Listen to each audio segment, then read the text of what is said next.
తమిళనాడులోని జల్లికట్టు తరహా ఉద్యమం చేసి ఏపీకి ప్రత్యేక హోదా తెచ్చుకోవాలని సిబిఐ మాజీ జేడీ వివి లక్ష్మీనారాయణ పిలుపునిచ్చారు.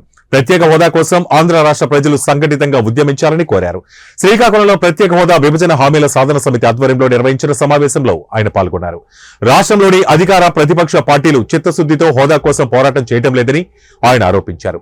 ప్రత్యేక హోదా సాధన సమితి ద్వారా ఎన్నికల ముందు హోదా విభజన హామీల కోసం ప్రజల్లో చైతన్యం తీసుకువచ్చేందుకు ప్రజల మధ్యకు వస్తున్నట్లు తెలిపారు. దానివల్ల మన రాష్ట్రంలో ఉన్న ఈ రెండు పార్టీలు ఓటు చేస్తే తప్ప రాష్ట్రపతి ఎన్నిక జరగదు.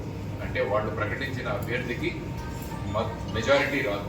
ఆ సందర్భంలో కూడా మన ఉభయ పార్టీలు ఏమాత్రము ప్రత్యేక హోదా గురించి అడగకుండా ఎన్డీఏ బలపరిచిన అభ్యర్థి అంటే ప్రస్తుత రాష్ట్రపతి ఉన్న ద్రౌపది ముర్ము గారికి వారు అడగక ముందే వీరు మద్దతు ప్రకటించారు.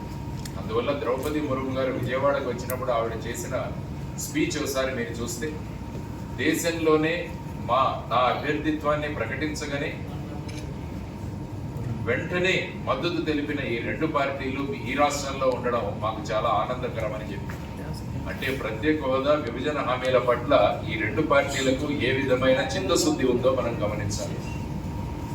ఆ తర్వాత ఉపరాష్ట్రపతి ఎన్నిక అప్పుడు కూడా ఇదే ధోరణి. 2023వ సంవత్సరంలో ఆగస్టు నెలలో ఢిల్లీ సివిల్ సర్వీసెస్ బిల్ అని ఒకటి ప్రవేశపెట్టడం జరిగింది. సుప్రీంకోర్టు ఢిల్లీలో కేంద్ర ప్రభుత్వ ఉద్యోగులను నియమించే అధికారం లెఫ్టినెంట్ గవర్నర్కు ఉండదు